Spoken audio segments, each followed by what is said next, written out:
This is LauraJthe.Treetalker. Today I'm speaking with Japanese Beech. It told me that the phrase, "it's a matter of perspective," was what it wanted to talk about.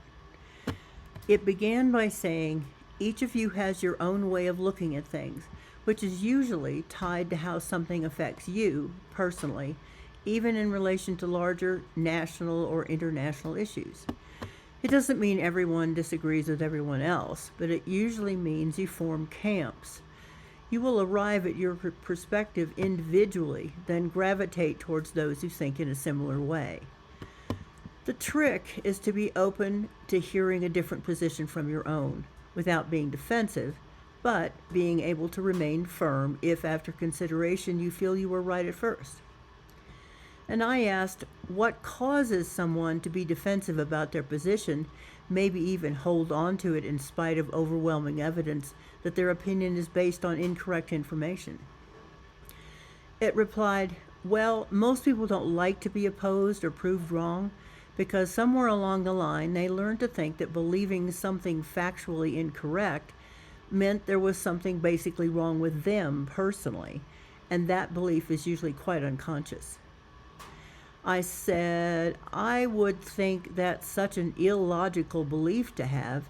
It wouldn't be too hard to recognize that you're being defensive and step back and listen to the other point of view. Then it said, maybe, although the things that have formed your outlook on life can be a little harder to shake.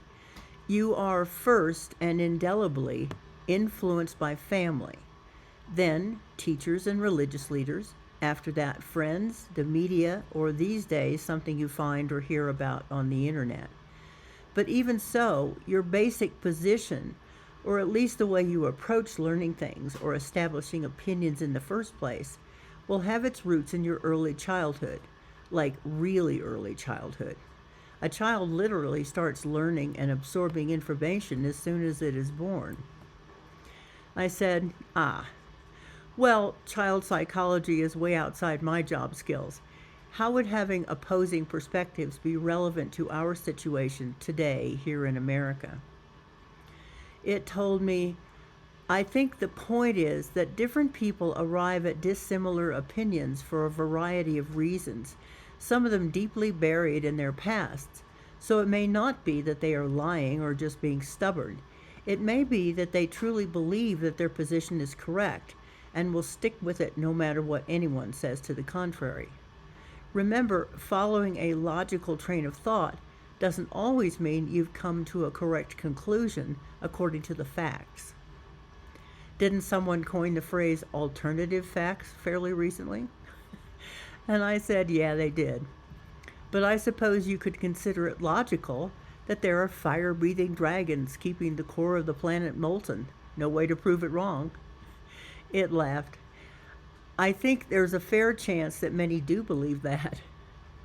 I said, right, so back to how this is relevant to us at the moment.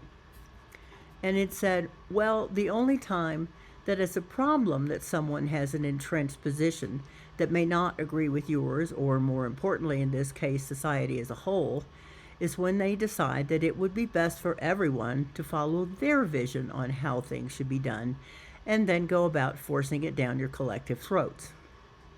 I said, no, so now we've come to the issue at hand. So, as a member of the group having something forced on us, what can we, or I, do about it? It said, first of all, speak up, and not just to the wind or your mirror. Start with your friends and family, then make your complaints to people who are in some position of authority. Then, importantly, get to know the opposition. Understand what makes them want to force things on the rest of you. You might find that once upon a time they felt that you all were forcing your opinions or life choices on them. It's a place to start, one that will encourage discussion at least, rather than out-and-out conflict. There will probably be things you agree on and things about which you agree to disagree, as long as each of you has the space to exist in the way you prefer. So I said, what if they consider your position evil, and they therefore have the right to crush your position and you if it comes to that? It replied, "Well, that's pretty extreme, but it's a position many strong men and their followers have taken in the past. And many wars have been fought throughout your history in the name of one god or other.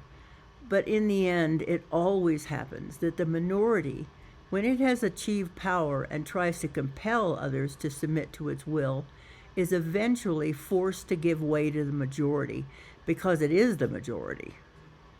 At least, here and now, you still have the means to settle your differences without violence.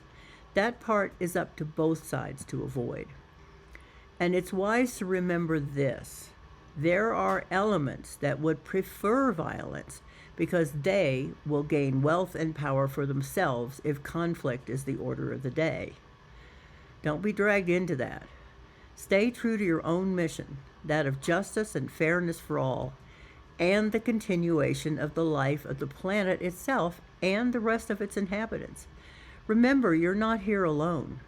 The rest of life depends on you all to work this out in a way that will protect all of us.